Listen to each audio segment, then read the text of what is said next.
कृष्णा। स्वागत है आपका श्री भक्ति ज्ञान चैनल में। क्या आप जानते हैं, जब कोई भी यमदूत अयोध्या में प्रवेश नहीं कर पाया तो इससे क्रोधित यमराज जी स्वयं अयोध्या की ओर चल दिए।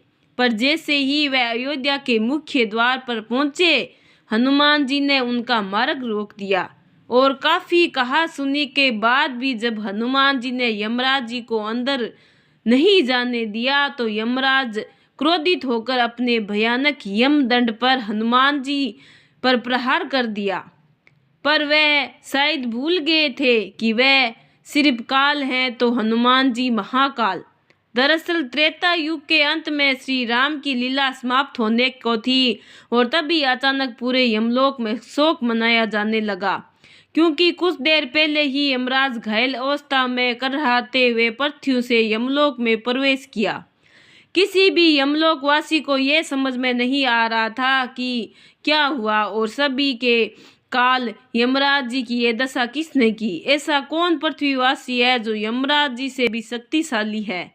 असल में ये सब कुछ दिन पहले हुए यमराज और चित्रगुप्त के बीच एक गंभीर बहस का परिणाम था। चित्रगुप्त ने यमराज से कांपते हुए कहा, प्रभु अब वह समय आ गया है जब आपको श्री राम से पृथ्वीलोक छोड़ने का आग्रह करना होगा, पर इसमें एक बहुत ही बड़ी समस्या है। इस पर यमराज ने कहा, कैसी समस्या चित्रगुप्त, साफ साफ बताओ। तब चित्रगुप्त ने कहा, प्रभु अयोध्या में पिछले कई वर्षों से कोई भी यमदूत प्रवेश नहीं कर पाता। इस वजह से अयोध्या के किसी भी मनुष्य की मृत्यु नहीं हो पा रही है। आप चाहें तो यमदूतों से पूछ सकते हैं। और तब यमराज के पूछने पर यमदूतों ने बताया कि जब वे अयोध्या के समीप पहुंचते हैं तो अयोध्या के द्वार पर पहरा दे रहे एक वानर के शरीर से निकलता हुआ प्रकाश जैसे ही उनके शरीर पर पड़ता है तो उनके शरीर जलने लगते हैं और इसीलिए वे आगे नहीं बढ़ पाते। ये सुन यमराज के पूछने पर जब चित्रगुप्त ने यह बताया कि वह वानर कोई और नहीं स्वयं हनुमान है तो यमराज हंसते हुए कहने लगे, तुम लोग हनुमान से इतना डर रहे हो? मैं चाहूँ तो किसी के भी प्राण ले सकता हूँ, फिर वह हनुमान किस गिनती में है। और इतना कहते ही यमराज अपने महज भैंसे पर सवार होकर अयोध्या की ओर चल पड़े। पर जैसे ही वे अयोध्या के द्वार पर पहुंचे, हनुमान जी उनके सामने आ गए। हनुमान जी ने अत्यंत विनम्रता से प्रणाम करते हुए कहा, हे धर्मराज, आप मृत्यु के देवता हैं। आपका यहाँ आना अशुभ संकेत है। कृपया बताइए आप यहाँ क्यों पधारे हैं। यमराज ने अपने अहंकार भरे स्वर में कहा, हनुमान मेरे मार्ग से हट जाओ। मैं यहाँ श्री राम से मिलने आया हूँ, क्योंकि उन्होंने अपनी लीला की जो अवधि निर्धारित की थी वह समाप्त हो चुकी है। ये सुनते ही हनुमान जी ने दृढ़ता से कहा, हे यमदेव, मेरे प्रभु की आज्ञा के बिना इस नगर में कोई प्रवेश नहीं कर सकता और जब तक मैं जीवित हूँ कोई भी शक्ति मेरे प्रभु के यहाँ नहीं ले जा सकता। आप लौट जाइए। यमराज ने इससे अपना घोर अपमान समझा और गरजते हुए बोला, अरे मूर्ख वानर, तू काल को रोकने का दुस्साहस कर रहा है। मेरे मार्ग से हट जाओ, नहीं तो मुझसे युद्ध करो। यमराज के ये कठोर स्वर और युद्ध की ललकार सुन हनुमान जी क्रोध से तिलमिला उठे और फिर शुरू हुआ हनुमान जी और यमराज के बीच वो भयानक युद्ध जिसका आप सभी को इंतजार था। क्रोधित होकर यमराज ने अपनी विशाल गदा से प्रहार किया, पर इस पर हनुमान जी ने अपनी गदा उठाई और दोनों गदाओं की टक्कर से ऐसी भयंकर ध्वनि उत्पन्न हुई मानो ब्रह्मांड फट पड़ा हो। पर इस टकराव में यमराज की गदा के टुकड़े टुकड़े हो गए और तब यमराज ने यह सोचकर अपना कालपाश हनुमान जी पर फेंका कि वे हनुमान जी के प्राण को खींच लेंगे। पर हनुमान जी ने उसे हवा में पकड़ा और अपने दोनों हाथों से खींचा कि उसके टुकड़े टुकड़े हो गए।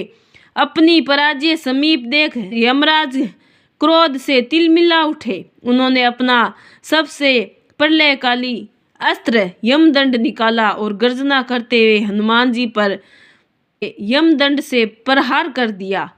उस प्रलयकारी यमदंड को अपनी ओर आता देख हनुमान जी का शांत और सौम्य मुखमंडल प्रलयकारी तेज से दक उठा और उन्होंने अपना रूप इतना विकराल उनके सामने एक चींटी के समान लगने लगे।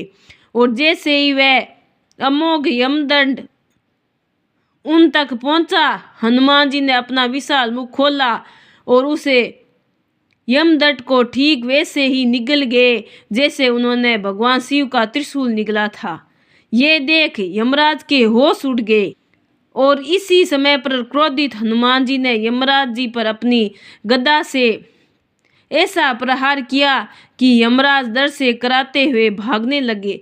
उन्होंने युद्ध से पीछे हटना ही उचित समझा। यमलोक पहुंचकर भी यमराज कांप रहे थे।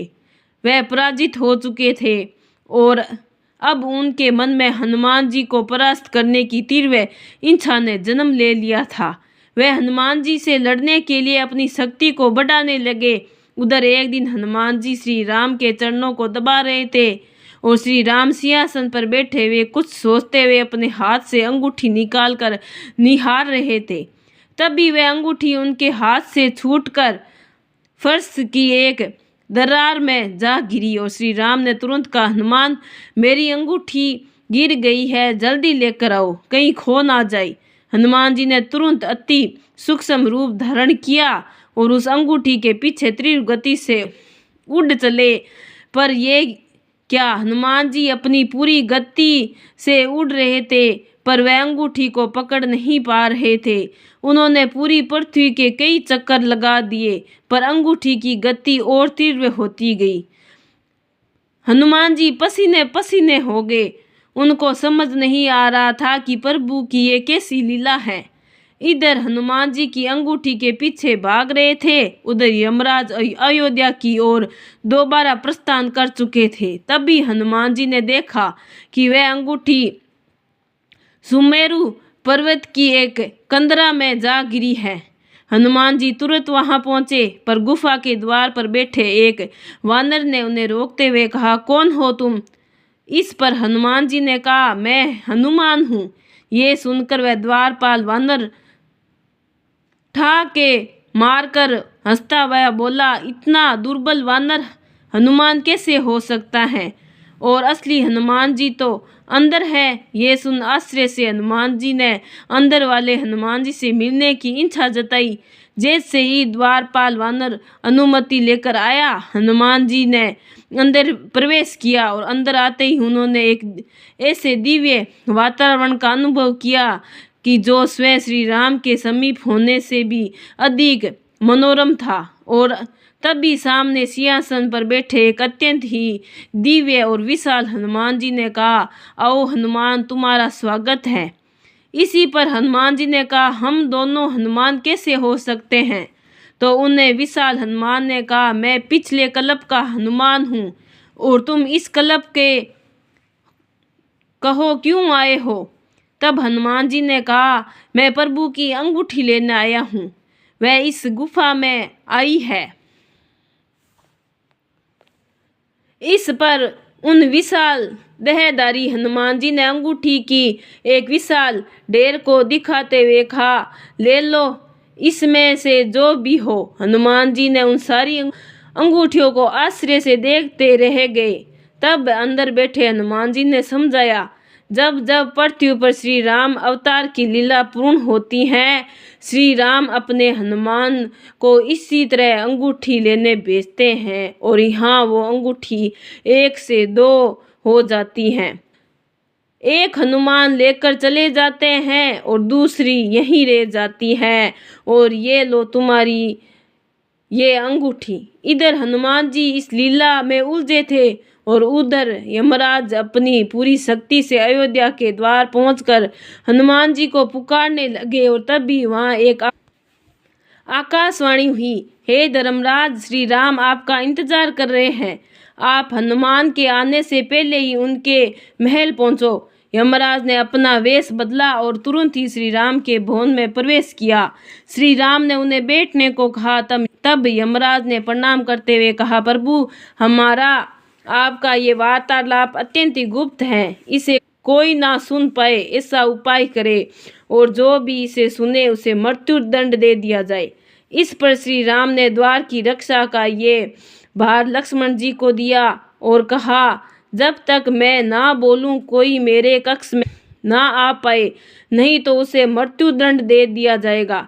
लक्ष्मण जी द्वार पर पहरा देने लगे और अंदर यमराज अपने वेश में आकर श्री राम से उनकी लीला की अवधि समाप्त होने और उनके धाम प्रस्थान के विषय बात करने लगे। लक्ष्मण जी द्वार पर पहरा देते हुए टहल रहे थे, तभी वहाँ ऋषि दुर्वासा आ गए और श्री राम से तुरंत मिलने का हठ करने लगे।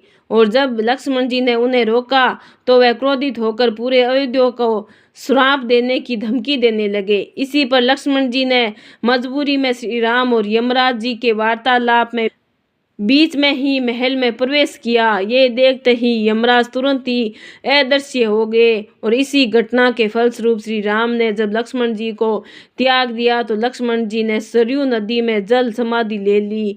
और जब हनुमान जी प्रभु जी की अंगूठी लेकर अयोध्या वापस आए तो श्री राम सहित सभी परिकर धाम प्रस्थान करने के लिए सरयू तट पर थे। और जैसे ही हनुमान जी को सारी घटना का पता चला, उन्हें पहले तो यमराज पर क्रोध आया, पर बाद में इन सभी घटना को प्रभु की लीला का हिस्सा जाना और सब भूल गए। श्री राम ने हनुमान जी को कलयुग के अंत तक पृथ्वी पर रहने को कहा। अगर आपको मेरी ये कहानी अच्छी लगी है तो लाइक सब्सक्राइब जरूर करें। बहुत बहुत धन्यवाद।